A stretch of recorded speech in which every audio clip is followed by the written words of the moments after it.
Hey everybody, how's it going? This is ShibbyPod. Today I'm going to show you guys an in-depth tutorial on how to get a 108 or a 107 on Marine Fortress. It's a very technical level and it's very cycle-based, which I'll show you guys.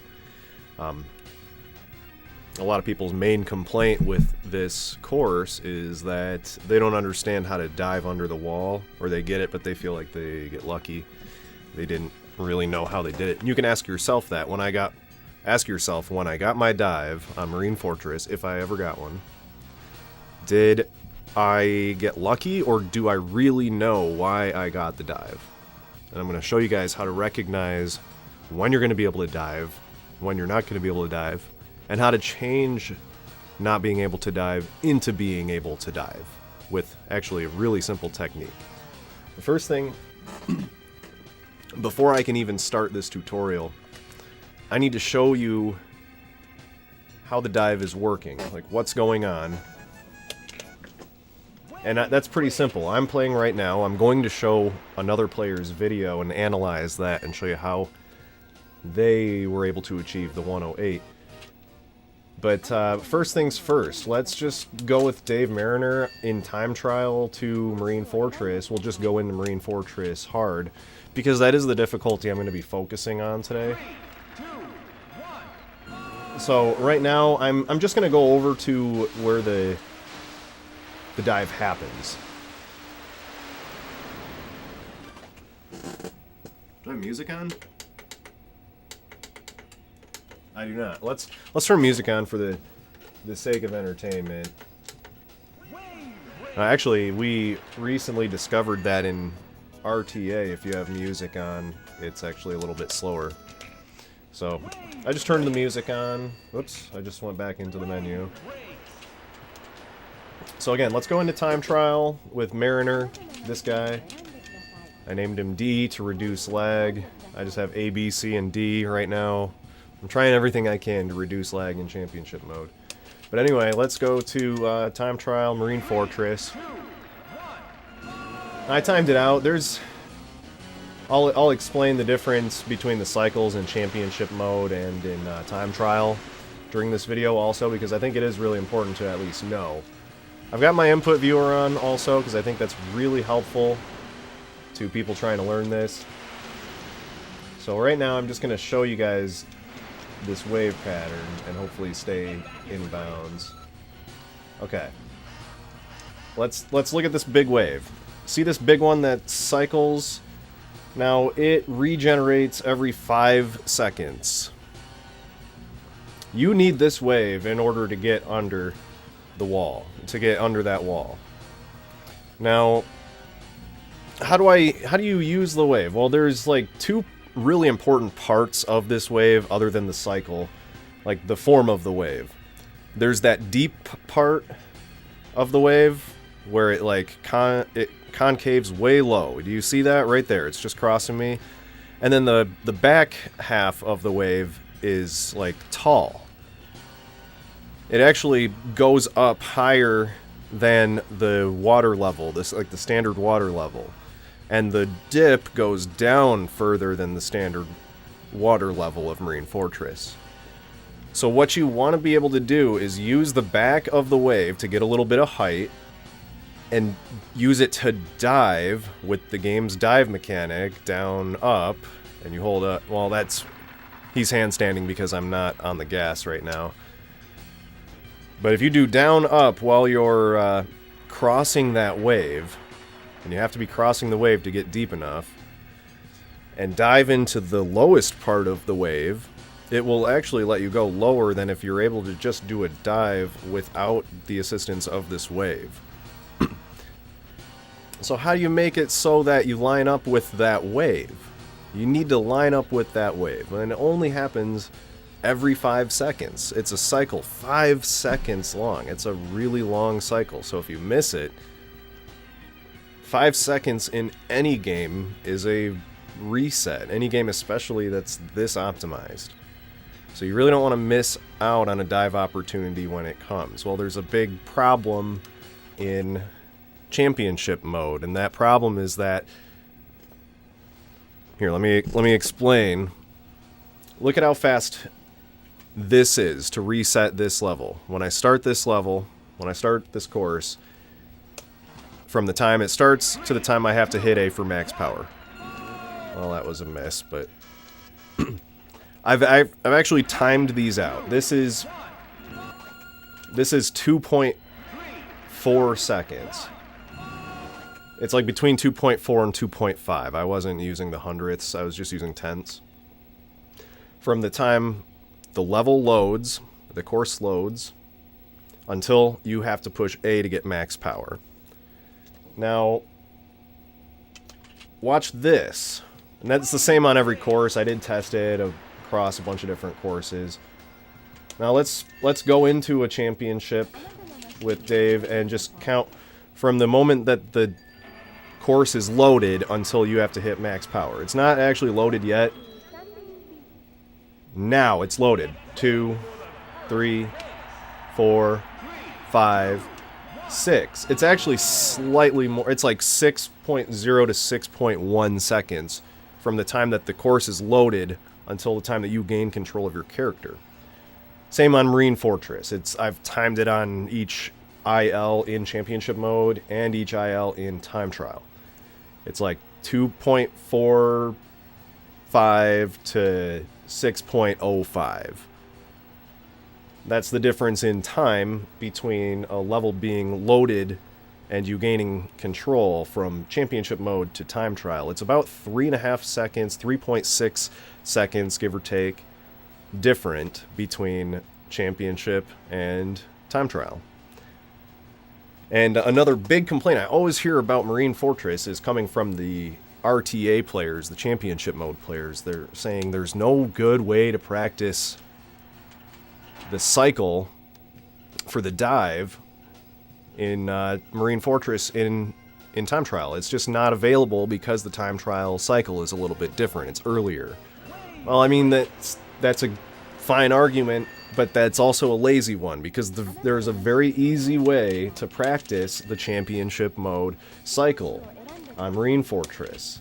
As long as you know the difference in time between time trial and RTA, then you're going to be able to recreate that cycle by waiting for about 3.6 seconds on the game clock to start. I get my max power, 3.6, go. So now, this is going to look like I'm playing it in championship mode. Waves-wise, the cycle is going to be the exact same as championship. So I'm going to use my out-of-bounds setup, which I normally don't need to use in time trial. And now, ta-da! This feels like the wave cycle exactly in championship mode, but I'm in time trial. So the time is going to be wrong because I added 3.6 seconds into that run, into that lap 1. But this is for practice. People tell me all the time that they cannot practice Marine Fortress in championship mode because they don't want to grind up to Marine Fortress, waste that 4 minutes or whatever it is, and then have to wait another 4 minutes. Well, how about this? Instead of waiting 4 minutes, just wait 3.6 seconds. Let's do it again, just to kind of show you again. Oh, I started going by accident. I kind of lost my train of thought. So I get my max power and I just sit there. 3.6, okay. And I play it safe in championship. I do like to go around this break wall. I really recommend doing that. It will save you a lot of runs, and it doesn't really cost that much time. Maybe quarter of a second between all 3 laps.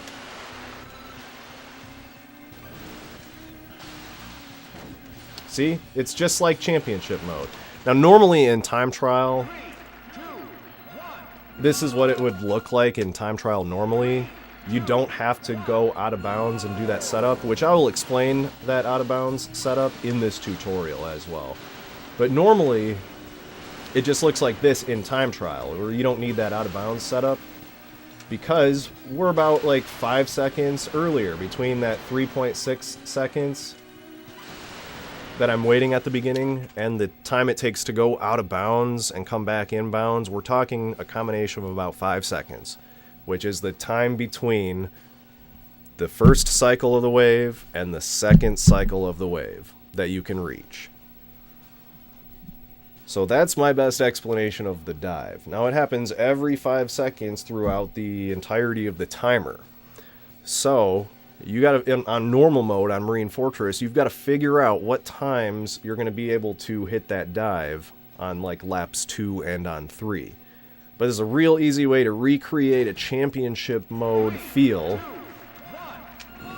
in time trial. Get the max power. I'm going to wait to 3.7 this time because I went a little bit further forward.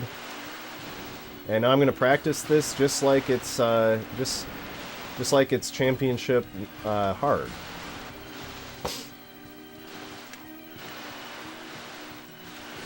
Use my out of bounds setup, which is like about 1.4, 1.5 seconds or so. And another reason I use the out of bounds setup is that it gains me speed. You don't need to do this in time trial, so it's not really a part of the 108 tutorial, but this is a good explanation of why I use it in championship mode. I'm waiting for that. I'm waiting to complete that 5 seconds and to the next cycle. And about 3.6 of those seconds is chewed up during the cutscene at the beginning. Like while he's saying, "Start your engines. 3, 2, 1, go." That whole thing takes about 6 seconds as opposed to just the 3, 2, 1, go in time trial. That doesn't have like the "start your engines" part. So that being about 3.6 seconds longer makes you wait until the next cycle, which is about 1.4, 1.5 seconds after it is in time trial. Speaking from the championship side, it's a little bit later because you have to get the second cycle. Now, if we were somehow able to get to that part like 3.4 to 3.7 seconds later, or earlier, I mean, if we were able to get there earlier, then we could first cycle it in championship mode. If we could first cycle it in championship mode, we're talking about an insane time save. Like 6 seconds, probably. Because that would also make a 3-dive strategy a little bit more realistic in championship normal. Anyway, I digress on that. I do want to show you guys how to actually do a 108. There's only 3 people who have gotten this time, and they're considered probably the top 3 players at this point right now in the game. So 108 is ridiculously hard. 2 of us have 107s, but I do want to feature our good friend with a 108. His name is Mo. So here, I'm going to bring up his video. We're going to use it without sound. Alright. So those unfamiliar with Mo, he's a top player from Canada. He's currently ranked 4th. And there's a lot of reason to put him up in the top 3 right now. Maybe even top 2, given his scorecard, his time sheet. But we're going to start off here. I'm just going to play his 108 and kind of point a few things out. And then we're going to get into the details. So, Mo starts out here. He does race against his Dolphin. That doesn't really matter. Doesn't affect anything else in the game. But uses the first available wave to clear the wall. He's staying to the right of that board, trying not to have to make any adjustments to go around it. He gets the dive. This is the time trial dive, so he doesn't need to use any kind of setup on lap 1. And of course, on the next laps, he's not going to have to worry about using a dive. These turns are all pretty round. He waits quite a bit before he starts turning. That way he can make a U-turn without losing a lot of speed. If you point your jet ski right at the thing that you're turning around, it's not going to be a good turn. I'm also going to be talking about the turns inside the tunnel. Everyone does the turns inside the tunnel wrong, except for Hayate, Mo, and myself. Everybody else is a little bit confused by the shortcut area, I think. It is very wavy in here too, so it's going to require a lot of good stuff with the B button. So that's Mo's current personal best. It's his first 108. He might have a better time right now. He does tend to hold on to his PBs for a while before he shows the rest of the community. Not necessarily a bad thing to do, as long as you update your times periodically. It's good. He always has good video quality. His audio is usually intact. His audio is intact in this video. I'm just not using it. So, what made that run good? What made it better than a 109? You know, we can go back to the beginning of this video and kind of play it a little bit slower. Let's play at half speed. It's going to seem pretty slow, but it's good. So starting off, you want to make a small adjustment to the right after you get your max power, because there's here, I'll show you. He makes that small adjustment to the right. What he's doing is he's avoiding this this little wavy area here, because there's this little wave that lines up here just perfectly to slow you down, and he doesn't want it to touch him. Let me see if I can get it to stop. Yeah, it's like right here. Do you see what I'm talking about with the mouse? If he avoids that part, and then the first wave that he can jump off of is coming up here. Now sometimes this takes a good bob cycle, because and it will take a lot of resets, because you'll get a bob cycle that won't let you jump high enough off of this wave. Because you want to clear it on the first wave. You don't want to wait till the second one, because the first one's going to slow you down, and then the second one also slows you down. Just get slowed down by the first one and use it to get over the break wall. So that's what he does on lap 1 here. Hits this wave, and now he's going to, when he hits this, he's going to like pull back on the joystick a little bit, like this. Like he's like, boom. And he's going to like hold that until about here, and then now he's going to like tap B a couple times, and that's going to get him down into the water. And if he just taps it once, he might splash. But if you tap it a couple times, it like hits you down into the water, and then it like sticks you to the water. Like that second B tap, or a third even B tap, will prevent you from like hitting the water and then bouncing back up out of the water. So that's really important on a really wavy course like Marine Fortress. There's also elements of that on a lot of different courses, but I think it's accentuated on Marine Fortress. So as we go forward, look at, he's not really turning that much yet. A lot of people I find are already like turned at this angle, but he waits a little bit longer. Look at how much of a U he makes this turn. It's like now he's starting to hard lean into the turn.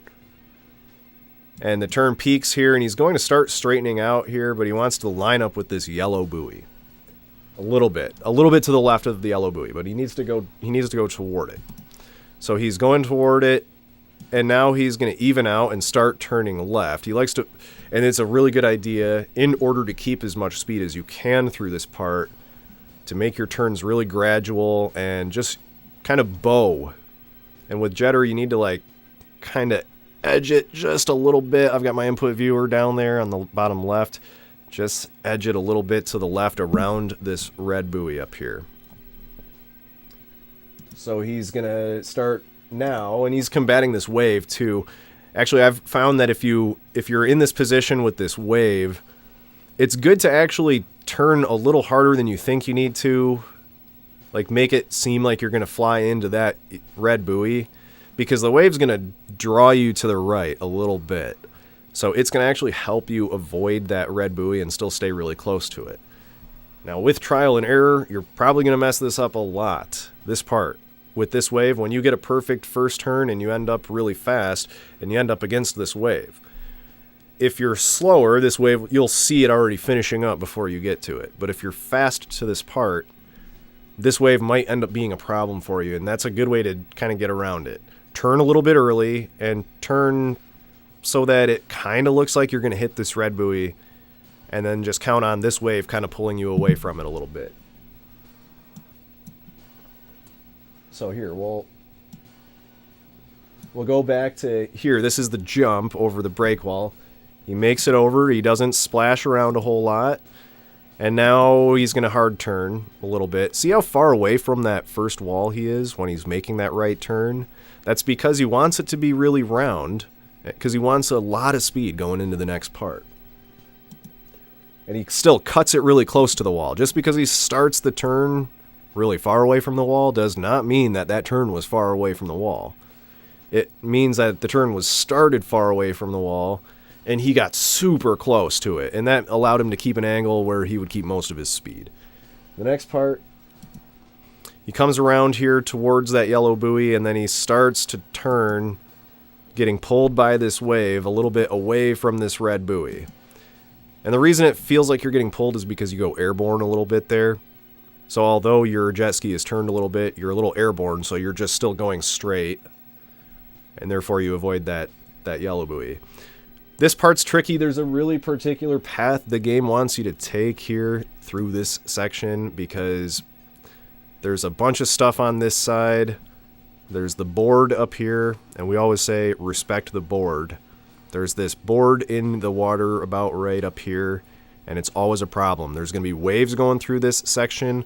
There's this box that's really obvious. There's another board over here. I know it's hard to see, but there's stuff in the water here. So you need to go right here, right in this line. If you mess up this line too much, the game will punish you for it. And we're not even to the hard part yet. Let's be honest. We know what the hard parts are of this course. So the board's right here. This is a box right here. There's a box back here. So let's see how Mo handles this. Let's see how Mo handles this section. He's going to go through, deals with the waves. Oh, and I like what Mo does at that part too. Let's go back a little bit. So here's the left turn right before that section that I showed. I have to look over here all the time because that's where my YouTube player is. Okay. So he makes it around that. Look at the speed. 102 is like the low speed. So I believe at this section, when he starts going over this dip, he's like pushing B a little bit before he gets to this point so that he like pops up right before this dip and lands up on the top wave instead of crashing into the face of this wave. He'll actually like land closer to the top, and I've even cleared the whole thing before and kept over 100 kilometers per hour. So I guess that's really what you're going for. Mo does a great job of maintaining speed through this section and avoids this board. This is the board I'm talking about. You can see how close he got to it on lap 1. So he clears most of it, a pretty soft landing. He kept, I think the low speed was 99 right there. That's great. That's a great low speed for that section, and it was only like one frame of 99. The rest of it was 100 or more. Now, the box is over here, behind the dolphin. So let me go back. The box is a really good reference point for this turn. So here's the section. He gets pulled a little bit by the wave and corrects. He only went down to 99 right there as well. So goes over this part. Look at the box. As soon as you're like to the box, you can start this turn, and this is a parabola turn. You want this to be real sharp there. Like, look at that. Look at how sharp he makes that right there. He goes down to about 57, which might seem like a big speed loss, but it's actually not bad, because if you go down to about 57, that means you're probably going to be really close to this wall on the right now.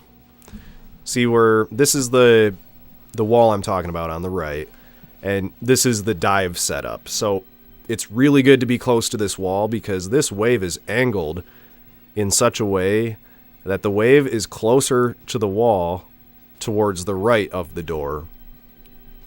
Or the wave is closer to the door towards the wall, like by this wall, than it is over here by the buoy. So you want to approach this dive from close to the wall on the right. Now, I like to use as much of the wave as I can, so I'll be angled slightly left like this, but I'm coming from the wall. I'm like moving away from the wall to get this dive, this wall. I'm moving away from it so that I get a really good upwards bob that I can dive into the low part of the wave with. Mo does the same. He executes the turn before it really tight, really close to the wall, and then uses that angle to turn so that he's facing the dive setup like perfectly. Like, watch this. Here's the turn before the dive. He gets it. It's really steep at the end of the turn, and he actually makes an adjustment a little closer to the wall so that he can get a better chance at the dive. That's a really good play. That's a pro play right there. Move a little closer to that wall. Give yourself just a little bit more room for the dive, because he knows getting the dive is more important than the whole run, because you're not going to get the run if you don't get the dive. So he makes sure that he's going to get a dive here by kind of hugging a little closer to the wall than you might think, and then angling outward a little bit. Not like towards this buoy, but kind of like in between the buoy and the wall. So let's hit play from here. Now he's using the upward movement and the downward movement. And he's under. So here, I'll kind of mimic with my input viewer what he's doing here. And you'll hear my game making sounds in the background, but don't worry. So he's like tapping, and then he makes a slight adjustment right, left. And he's tapping B as he comes up there out of the water, because he doesn't want to jump up and bounce from coming out of the water on the dive. Oops. We're gonna stop in the tunnel, because the tunnel is very important. Let's watch the sequence though one more time, coming from the turn up until the dive. So this is the section of the waves and all the stuff in the water and the board. He's really close to the board, but he's kind of using this angle so that he can get a wider, like a sooner start to his turn and make it a little bit wide, and then parabola style turn it at the end, make it really steep towards the end. So here, let's go. Hits the top of the wave instead of the face. Real tight turn to the wall. He starts it pretty far away from the wall again, but he's really close to the wall in the middle of the turn. And then here's the adjustment to the right. He got it, and now he's going left. He's going a little bit left so that he gets as much of the face of this wave as he can incorporated into his dive, just to help him get as much depth as possible. Now, if you're to this part really early, it's actually really hard to dive. It's not impossible, but you need to get as much speed as you can before the dive. So once you have this angle, try not to make any adjustments, because making an adjustment right there is costing you speed and therefore costing you a chance to dive. So just get the line, execute the dive as early as you can. And this is something that's on lap 1, so you can practice it hundreds and hundreds of times, So he gets the dive here. He's down, up, he's holding up, and then he's letting go here and tapping B. Now here's where a lot of people make a mistake.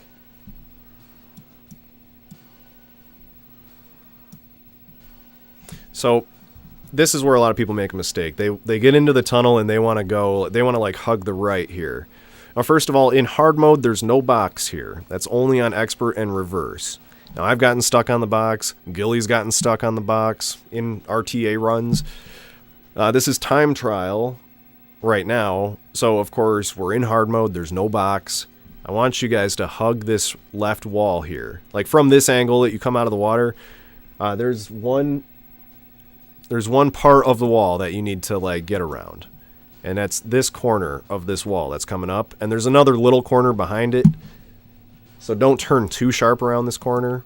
But Mo does a good job. He approaches the corner here. He's still turning left while he's going around the corner, because he knows that there's also this corner. So there was the last corner back here and this corner. And he's just trying to keep a little bit left here, because this turn's coming up. And if you aim right at this turn on lap 1, the wave is going to just launch you out of this tunnel, and obviously it's not fast. What is fast is this. Watch what he does. He starts the turn while he's like lined up this way. Look at that. He's actually still leaning left. See how he's leaning left right here. This is before he starts. I mean, he's pushing right now by this point, but he was leaning left already from the other part, and he's still on his way back to neutral. He's pushing right now, but he still hasn't reached the neutral position, which is only like a frame away.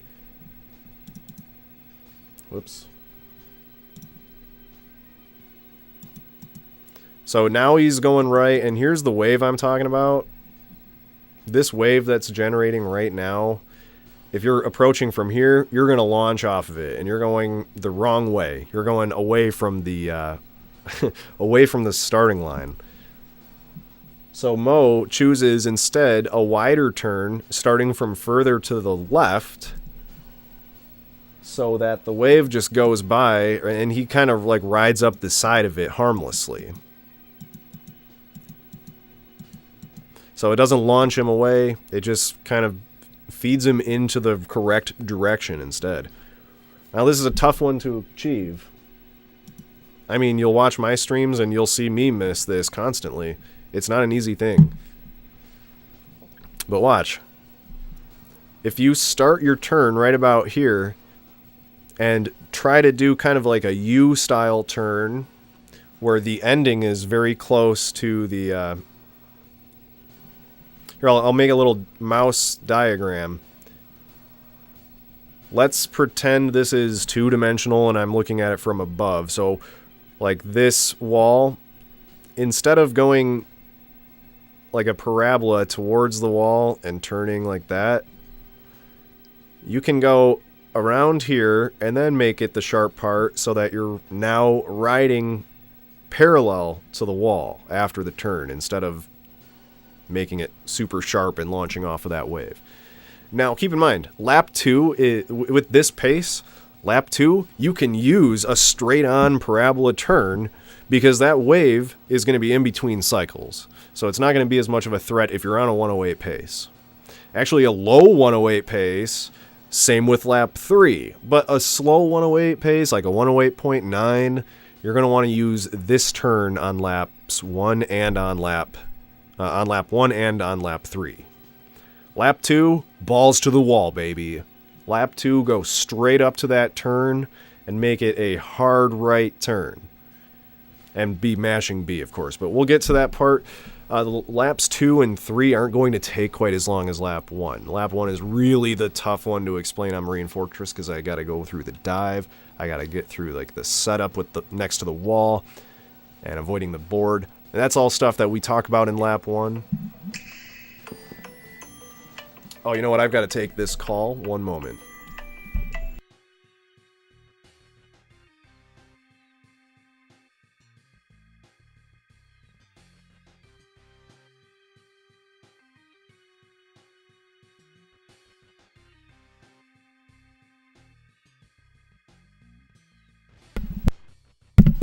Telemarketers, I don't have to take that call. Angers me. Oh well. Anyway, so back to the video here. We're gonna watch Mo do this last turn of lap 1 once again, and remember, he's taking it from pretty much in the middle of the tunnel. I'd almost prefer to take it a little bit further to the left right here, because then that way you can make it a little bit of a wider turn and guarantee yourself to get around that wave a little bit better. So let's hit play. He takes the turn perfectly. Look at how close he comes to that wall. Look how close he gets to the wall. Like, starting your turn away from the wall and having your turn not be close to the wall are two different things. This turn starts away from the wall, but it is very close to the wall. Look at how close it is. Right here. He's got maybe half of a jet ski length in between him and this wall. And anybody who's tried this course knows that that is not an easy turn to get that close with. You usually get launched way out of the tunnel, away from the finish line if you come this close to the wall. But he avoids it by making out a more round type of a turn. So we're going again into lap 2. Now watch what he does. He sees that 24.260 is his lap 1, and he's ahead by quite a bit of his PB. So 24.2 makes it so that he's going to want to wait until the second wave, because look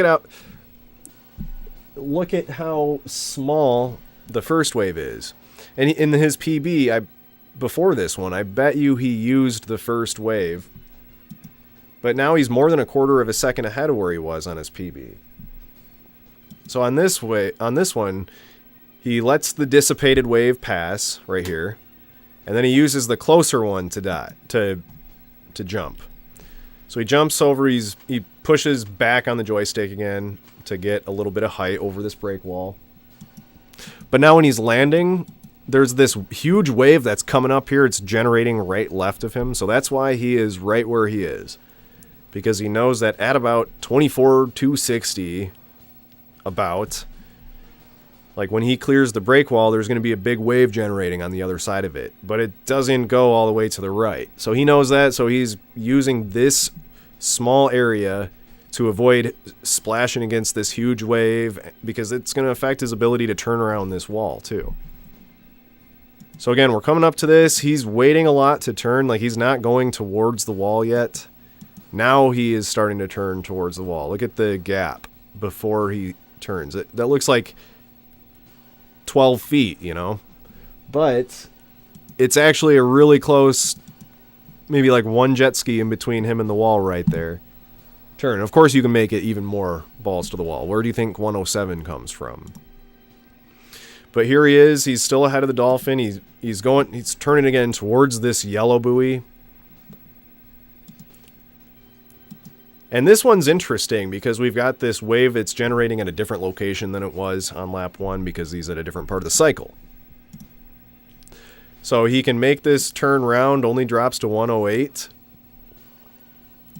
And then this part, it's just important to get back into the water. Like he hits that wave right there. Watch, he hits this wave. And then he splashes into the face of that wave. A little slow. You could probably go over this one just like on lap 1. It's a little bit of a different timing, but you could probably get over it again and keep around 100. But he only drops down to about 95 there. And then here is where he is starting this turn. And again, the box is a good visual cue. The box on the right. Because when you pass that box, then it's going to be a little bit more safe to start your turn. Of course, the earlier after you clear the box you start turning, the more risk you are taking. Now, you don't have to dive on this lap, so you can kind of just do this turn balls to the wall. And a lot of players after this turn, bam, look at how close he is. Again, half a jet ski. Just even it out, and here, you're actually aiming for this line about right here. You can see the door hinge up here. Aim a little left of the door hinge, just barely, like a pixel left of the door hinge. Any further left and you're aiming for the wall. Big reason you want to aim here, I'll show you. Now, Mo goes a little bit to the right. I think it's just to kind of avoid the taller part of this wave. He's going for like a lower part of this wave. But here's what you're lining up with. This is, again, that line that you're going to have to get around. So he sees it. He starts turning left, making an adjustment, because here is another thing he's going to have to get around. This is a polygon. This is a corner. This is a corner. And then there's one more corner behind it hidden. So he gets past this. Look at the control over the waves. That's just tapping B before the waves, tapping B while you're in the air to get down, and then while you're already on your way down, you're not tapping B because that's going to encourage a big splash. Now look at the angle. This is lap 2. He is like facing right about here. Well, the jet ski right now, he's going to be turning Look at, he kind of goes airborne right here, so he knows that when he lands, he needs to have an angle that's going to get him around this wall. So, of course, in Wave Race, you can adjust the angle of your jet ski while you're in midair, and the turn will start taking effect, and the speed loss, of course, too, will start taking effect when you land. So he makes it really sharp. He hasn't landed. Now he's landed. Look at this angle. He's like leaning all the way left, or all the way to the right. He's going to make this a really sharp, really close to the wall turn. This is what I was talking about by balls to the wall. There's no wave against this wall at this moment, so you can parabola turn it up right here.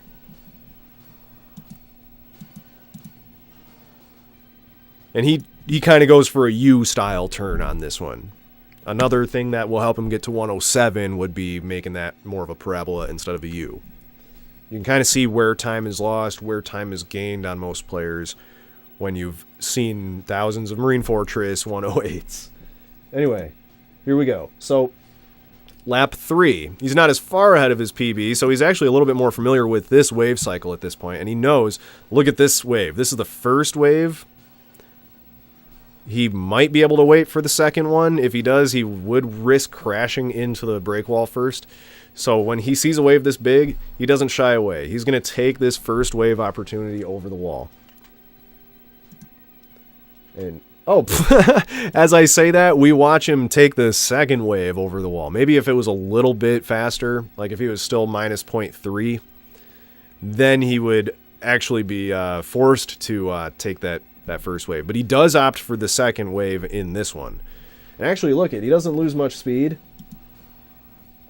And he chooses to stick to the right where the wave is actually still closer to the break wall. If he goes towards the left, like closer to this red buoy here, if he goes closer to the red buoy, then the wave is further away from the break wall, because, again, that's angled. It's angled like... like, I'm looking at my TV, so it's like this. Oh, I shouldn't... Yeah. Oh, you guys can't see the screen. But, yeah, if you go further to the left before the break wall, the wave is a little bit closer to you and further away from the break wall. So if you know that you're going to need the wave closer to you, try to hug the left. If you know you're good and you just want to cut out distance, go to the right. Like over here. But usually, right in the middle is fine for this part. So Mo opts for the second wave here. 22.1 as his second lap. He probably could have cleared it with the first one, but honestly, that's borderline. He can go either way. So again, this turn, look, he doesn't really start it until a few frames before this. And again, it's a pretty sharp turn where he goes down to about 72 was his low speed. This one now he knows that the buoy is probably going to pop up at this pace.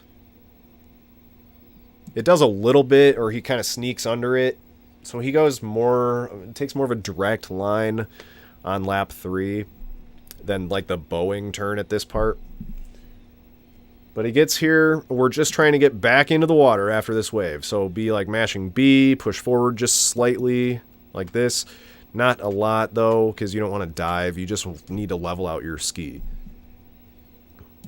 So this part, he actually hits the box a little bit there. That's really risky. You just want to be careful this far into the run. You don't want to lose it at this part. You know you're on pace at this part because the wave, you'll dip way down right before this this open door. So if you do that, you know you're actually pretty close to the 108. Or I mean, Mo smokes this 108. But as long as you're in this wave before the door, you're going to be on 108 pace most of the time. If the wave has matured into the door or has disappeared completely, you know you're too late. So Mo takes this. He's lining up again with this part. He's actually turning left a little bit because he knows he's going to be airborne and he still wants to land and be turning left. And then Mo... Here, we'll back this up just a little bit. Mo recognizes the wave cycle inside of the shortcut path that he's in right now as being less mature than his previous runs. So he knows that on his previous runs, like 109s, there's been another one of these waves that come up right on that corner and make this last turn a real bitch. But what he can do is, if he has a good enough pace, and he recognized that he does, he can beat that wave. So he decides to try it, tries to beat the wave there, and look at this angle. He's going like right here. He's so close to this turn, which is, of course, on lap 1, a huge risk that you don't want to take. But this is lap 3, and he decides, you know, the wave isn't coming, so I'm just going around this balls to the wall style. And he does, and you can actually see in the following frames, the wave generates right on his ass. Like right on his ass. Watch this. Here's the actual start of that wave. See it? See the reflection of it? See the refraction, I mean? Yeah, it's right there. So he gets around it. He probably only missed it by 1 frame. And there it is. He turns to the right a little bit too much. It might have cost him. It might not have at this part. He was just trying to get to the finish line. And he got it. So 108.6. Of course, that's a great 108 to get. My first 108 was, I think, a 108.908. So the .9s are usually the first that I get. Seems like other players usually end up getting a little bit of a better first time, especially something like a new benchmark. This run by Mo is significant because it is a new benchmark. He's, I mean, there's 3 phases to a course. The first person to get a 108 has the untied. The second player to get a 108 would be the player who tied it, even if, I mean, that's the technical term. Obviously, it's not tied if the thousandths of a second are different, but tied, you know what I mean? So 2 108s would be tied, and the third 108 is significant because that is the 108 that changes the benchmark. 2 108s. So right now the benchmark is 108, but the next person to get 107 will change that to 107 because there are already 2 107s. So right now we're going to watch the whole thing from start to finish, again with sound.